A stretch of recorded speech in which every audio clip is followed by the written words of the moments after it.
Hello friends, my name is Kishan and welcome you in this video tutorial. In this video tutorial we are going to look how we can catch an exception while current thread or any thread is running in your application. Means how we can handle the exception in elegant manner. So that's the topic I have chosen for this demo. So here you can see slide uncaught exception handler in Java thread. So that's the topic basically we are going to discuss. Now here when we talk about the uncaught exception handler in Java, if you do not handle a runtime exception in your program, the default behavior will terminate the program and dump the call stack trace on your console, right? So whatever ID you are using, that will be dumped on the console. Java provides an elegant mechanism of handling runtime exceptions that you might have not handled in your program or application. So uncaught exception handler can be defined in three levels when we talk about the exception handling in terms of multi-threading or concurrency. So you'll see there is a static method in thread. There are two static methods in thread. One is called set default uncaught exception handler. So directly you can call by the class name itself. So and second method is we have a set uncaught exception handler, right? So here you can see I'm talking about the first two methods. So this is basically method which accepts some argument. So that we'll see practically. Now uncaught exception handling is controlled first by the thread, then by the thread's thread group object, and finally by the default uncaught exception handler. So this is very important point we have to keep in mind. If the thread does not have an explicit uncaught exception handler set, and the thread's thread group, including the even parent thread group, does not specialize its uncaught exception method, then the default handler uncaught exception handler method will be invoked. Now by the setting the default uncaught exception handler, an application can change the way in which uncaught exceptions are handled, such as you can log the exception to the specific device, you can log the exception to the specific log files, or you can send an email to the production support people, right? So that's all just a theoretical discussion. Now we are going to look an example, and there we'll see how we can use these three methods, right? So first of all we'll see a set default uncaught exception handler. This is a method which is available in the thread class, which is a static method, so directly you can call by the class name. So here is the Eclipse, and here we are talking about the first method is called set default uncaught exception handler, right? Set default uncaught exception handler.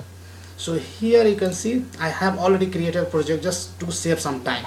So just I wanted to keep this demo for shorter time. So that's why I have coded this offline, and I'm trying to explain you. Okay, so basically this example demonstrates use of global exception handler, and here you can see first of all you will have to register default uncaught exception handler for your program, and the way we used to register thread.set default uncaught exception handler, right? This is a static method, and that's what we can call by the class name, and this is available in the thread class, and which accepts an argument of uncaught exception handler. And guys, this is an interface, and this is a functional interface which is having one method. That's what this is annotated as add functional interface. So here if you want you can write a lambda expression for this, but I have overridden this method using anonymous class. I hope you are aware how to write the anonymous class, and that I have already taken in the previous video tutorial, right? So here what you have to do, you have to write new thread.uncaught exception, and this is an interface, right? This is an interface, and this is having one method, so this method you will have to override, and anonymous class always end with the semicolon. So within this you will have to override uncaught exception, which takes two parameters, thread as well as throwable, right?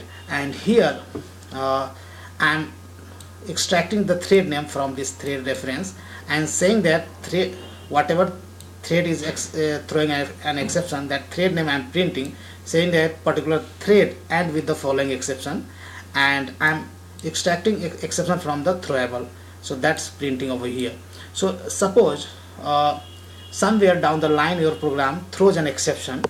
Then suppose you have a one thread, right? So here I have a thread class I have created by implementing a runnable interface, and here inside the run method, which is our target method, which is going to run by the every thread, here just I'm iterating a for loop 10 times. But here when I reaches at the 5 value of 5, then I'm throwing intentionally some exception. But in real scenario, you may have some kind of business exception or whatever technical exception arises in your application. So keeping into those things in my mind, I have just intentionally throwing an exception, and we'll see whether this exception we are able to catch over here or not, right? If this thread throws some exception, then we should be able to catch this exception. Whether this is a checked or unchecked exception doesn't matter, we should be able to catch that exception over here, right? Guys, one thing I'd like to tell you, here there is no chance for the putting throws clause, right? You cannot write here throws clause because run method cannot have any throws clause. So always you will have to handle catch inside this. You cannot propagate the exception, so you cannot try the throws clause. Okay, now so if your my thread throws some exception, like my runtime exception we are throwing out here, that exception we should be able to catch over here, right? So let's run this program and let's check it out whether we are able to catch that exception or not. If I run this application, then here you can see thread T1 has started, and that is printing value from 1 to 5. But when value of I becomes 5, right?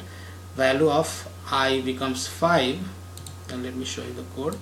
When value of I becomes the 5, that is printing over here, and that will go inside, and that is throwing an exception, right? And same exception you can get over here, right? We are getting here in the main method, right? So saying that this thread name is saying, so that is T1, this thread end with the following exception, and this exception which is throwing over here, we are able to catch it, right? We are able to catch it. So if you have some kind of business exception, then of course here you can write some kind of you can log this kind of exception in the somewhere in the log file system, or if you want to write somewhere in the cloud, you have a provision to do that, or even you can send an email to the production support guys, right? So that's all about the first method which we were talking in the slide, thread.set default uncaught exception. Now let's go to the second method. Thread is having another method, set uncaught exception handler. So now I have another client program saying that set uncaught exception handler test method. So here we have this method set uncaught exception handler. So here I have shown basically just I have demonstrated in this example how uncaught exception handle for the current thread. So here in this class you have only one thread, that is a main thread, right? So we haven't created any, we are not spawning any kind of thread from here, so we have only one main thread. So thread.current thread, this will give you the reference of current thread, right? You can see the return type of this method is thread itself. So this will give you the reference of current thread. When I say current thread, that is means main thread, only one thread you have. Now once you get the reference of thread, you are calling a static method is called set uncaught exception, right? And here this method again takes an parameter as uncaught exception handler. This is a functional interface. Again you have to override this method. So how we did earlier, same fashion we are doing over here, right?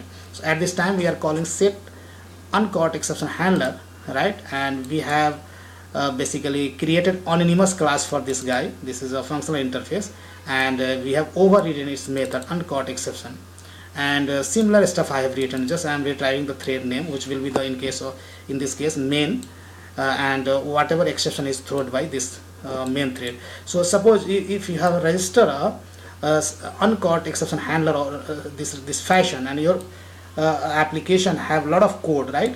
In the basically assume exception occurs during the exception and execution of your this thread, right? So you have a thousands lines of code. If any exception arises, then this exception handler we have registered that will be called. So here basically this will print main thread and with the following exception, and when we say e.message, then this message we will be able to retrieve over here. So let's see, and here you can see main thread and with the following exception, and this exception you are sending somewhere from the code that we are able to catch it over here. Here also you can log the exception into a log file, or you can write somewhere on the cloud, or you can send email to the production support guy, right? So that's all about the second method which we are discussing in the slide. Now third method, in thread group we have a method is called uncaught exception, right? So directly you can call this method because this is a static method. So let me close all files and let's come back to over here. So here I have created another client program that is called thread group uncaught exception handler test, and here you can see this is pretty straightforward. I have created a thread group class, and here you can see by extending the thread group class itself. So this is custom thread group class, and here I have a constructor which calls the super class constructor. So basically this will set the thread group name by calling the super class constructor, right? Now now this class is having a method is called uncaught exception, right? So that method, if you check over here, uncaught exception, so this method I have overridden. So I do not rely on the default implementation, so I have overridden this method, and this takes two parameters, thread as well as throwable, right? And here we can extract the thread group name from this thread, and we are printing the thread group name itself, and we are printing the thread name and saying that this thread and with the following exception, and whatever exception will throw that we are catching over here, right? And same we are printing over here. Let's see how we can use this exception handler class in client program.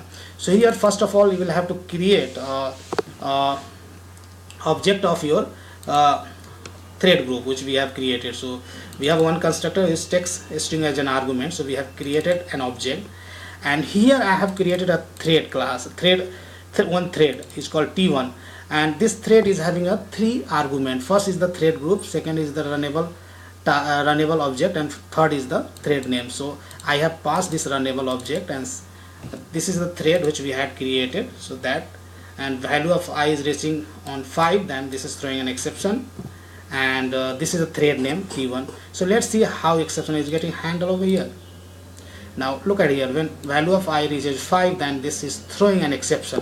So whatever code we have written in this over here, first of all we are printing the thread group, right? Thread group details. So that's what thread group details you can see. This is thread group name and priority is 10.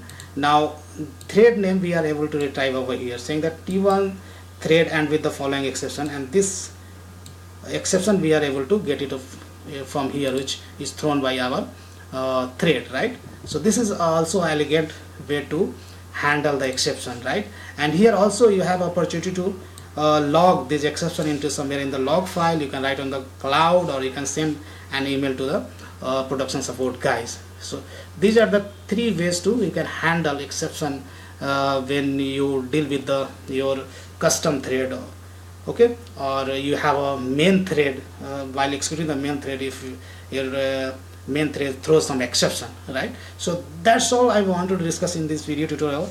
I hope you enjoy learning this video. If you really like this video, then please hit on the like button, and please share and subscribe my YouTube channel as well. So guys, big thank you for watching this video, and see you next video tutorial.